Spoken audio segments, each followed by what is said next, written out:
You're listening to the Dibbly-Dobbly podcast. Remember to like, share, comment, subscribe, and click the bell to make sure you get the latest episodes of the podcast. Be sure to like and share our Facebook page and follow us on Twitter and on Instagram. Let's move on to our next topic, Mike, and let's talk about subcontinent cricket. And you've spoken a bit about that earlier in our chat today, and you're passionate about the subcontinent, about its cricket culture and love affair with it. And you just came back from India and Sri Lanka. 5 weeks you spent over there for a bit of a holiday, and you've lived in India and Sri Lanka for years as well, for many years in either country. You've toured there to India, Sri Lanka, and Pakistan as a broadcaster during your career, and this passion obviously led you to write Cricket Beyond the Bazaar, which was one of your earliest books, and as you said before, was mainly to open the eyes of the Australian cricket community to the value of India and the subcontinent as a whole, and also detailing Australia's history of touring there over the years, like the Tide Test in '86, and also the World Cup win in 1987, which didn't get much attention in Australia. Apparently, they showed a movie in the second innings. Am I right, Mike?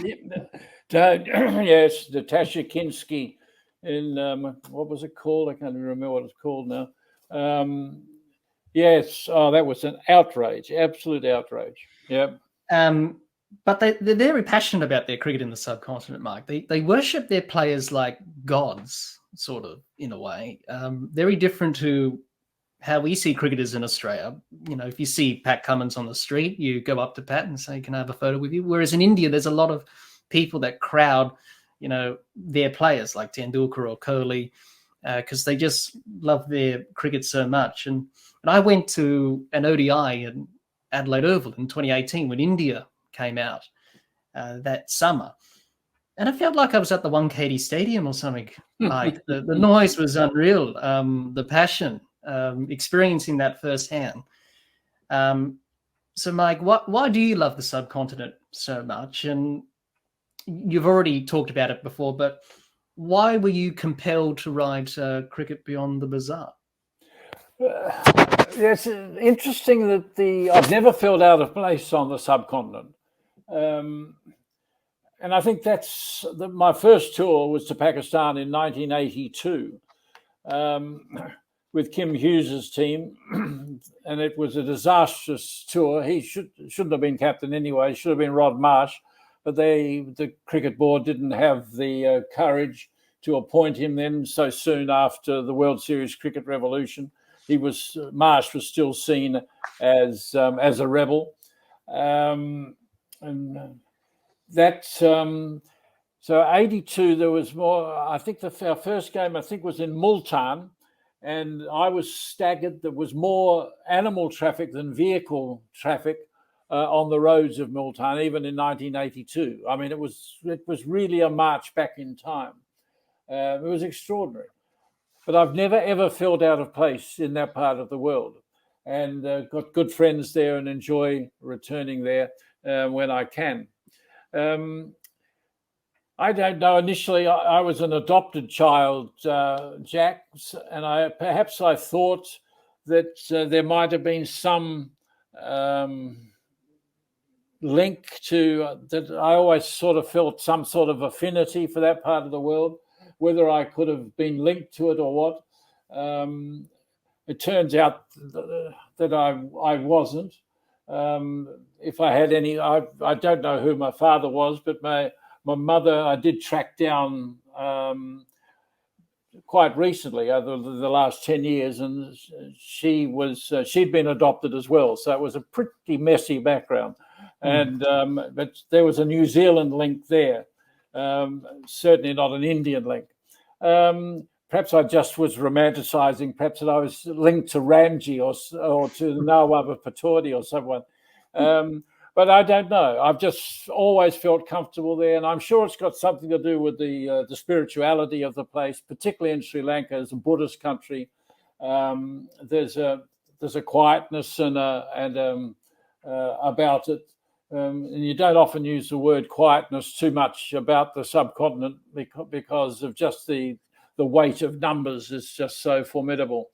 But I just put it down to the fact that I've never felt out of place there, and I've always been welcomed there.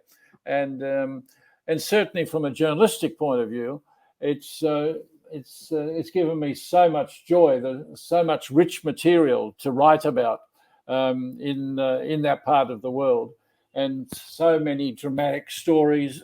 The bags of Jamshedpur, when we had to. The Australian team had to get from Trivandrum in the deep south to Jamshedpur up north via Calcutta, and we had to sign. A couple of the Indian journos were asked to write a note for the border guards not to embargo the bags as they were crossing the border because a one-day game was to be played, and you couldn't fly because of the storm. I mean, there is so much drama there in when you're touring, and it always has been and probably always will be. That from it's such a rich palette for any journo or broadcaster. I can remember one of the biggest impacts I had broadcasting for the ABC, and along with Peter Roebuck and Jimmy Maxwell and co in Calcutta, when I made reference to the number of kids who were doing the Year 12 exams while it was on. I mean, it was something like 1.3 million or something in that particular part of the world were doing Year 12 exam that day. And things like that would fascinate listeners anywhere in Australia, just to give them an insight into a very different world and a different way of life. And that's basically it, that I've never felt uncomfortable there. And to the contrary, I've always felt welcome there. Yeah, absolutely. And very hospitable people as well in the subcontinent, especially in India, Sri Lanka and Pakistan. Very kind, very hospitable. We mentioned the reluctance as well, Mike, of teams touring the subcontinent. Some of the reasons were, about getting ill, especially that was the case for Australia on their early tours to Pakistan. Yeah. In India in 56, 59, many players in 1959 were hit hard by dysentery and hepatitis A or B. So Richie Benaud thought, it would be a good idea to get a team doctor, and he got Ian McDonald, who was Colin McDonald's brother, who was a doctor and expert in tropical ailments. And he was a standby player as well, because he played Sheffield Shield cricket for Victoria as a wicketkeeper. So Richie Benaud thought, well, we have a doctor and we have a standby player just in case. But many got severely hit with illness. Also food, trying different foods, etc. I think you will remember, Mike, and many other listeners, the late Shane Warne to a tour in India in 98, got a crate of baked beans sent to him because he didn't like the food in India. And also accommodation as well. The team in 1969 didn't stay at the best hotels, and the recall of cats climbing over the food and all that stuff from their stories. But this reluctance, Mike, has dissipated over time, and players are embracing touring the subcontinent now. And the IPL has helped that immensely in terms of India. But you also see players embracing religious festivals, like in India, Holi, and covering themselves in coloured powder and embracing themselves in the culture and the religious festivals over there. And also Steve Waugh recently did his project in India, The Spirit of Cricket, taking photographs of people playing cricket in India and opening everyone's eyes to India and what a wonderful country it is. And so, Mike, why were teams reluctant to tour the subcontinent from the very early days when India and then Pakistan came into the fold in Test cricket? I think it was just, as we've said, Jack, it was just a matter of a lot of stories, true and apocryphal, were handed down over the years. Let's remember that the unofficial team in 35-36, that Jack Ryder was captain and Frank Tarrant was manager, they did it in absolute luxury. The difficult thing was to work out what the collective noun is for Rolls-Royce, because they were picked up in a fleet of Rolls-Royces at different times in Patiala and one thing. They just moved from palace to palace to palace in 35-6. Although 2 or 3 of them became ill, there's no doubt about that. But I think basically because of that, I think geographical isolation, as far as Australia is concerned, it breeds in ignorance. And at that period, it was so remote. India was so remote, certainly in the 30s, and Tarrant and Ryder had to confront that then. And I think in the 50s, it was still remote as far as mainstream Australia was concerned. And certainly as far as mainstream Australian cricket was concerned, it was remote. And so the stories, true or apocryphal, handed down over the years. And it wasn't really until the influence of Border, Taylor and War when things began to change. And now, of course, they rejoice in playing there. And I mean, it's challenging conditions, as we saw, young Todd Murphy making his debut. How challenging, but how, as a mature 22-year-old, he was not fazed by it and had some success there, which has led to his continued involvement with the team. And how critical that became when Lyon was injured. So, yes. It's I think it's nothing more than that. And I think as they've become more familiar with that part of the world, they've spent more time there, they've read more about it, have got more friends, and as you say, quite rightly, the contact in the dressing room through the IPL, that a lot of the mysteries have been dismissed. Absolutely. Before we move on to our next topic, Mike, let's talk about just Indian cricket and the future of cricket in the subcontinent. As we mentioned in our chat today, and everyone knows that India has become the powerhouse of cricket. It's a complete contrast when they first started in Test cricket in 1932. They produced some of the game's finest players, like Vinu Madcad.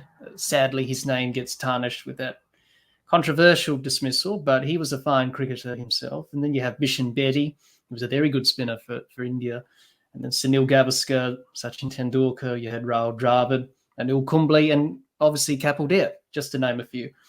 And you mentioned before, Mike, the 83 World Cup victory for India changed it, really. It changed how people looked at Indian cricket and took them more seriously as a force to be reckoned with. And we've seen over the years, they've won in Australia a couple of times now. That series in 2020-21 where they won at the Gabba was amazing, from their team basically suffering injuries and then getting bowled out for a low score in Adelaide to come back and win that series was pretty good. So, and to make it to 2 World Test Championship finals is a proud achievement in itself. So what changes have you noticed over Indian cricket over the years, Mike? And how do you see the future of Indian cricket, but also future of cricket in the subcontinent as a whole? Oh, I don't think it'll ever change. I mean, their passion for it is, second to none.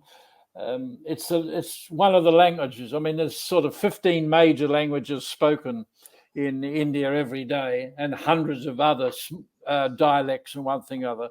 But it is a language that brings the Indians together. The language of cricket.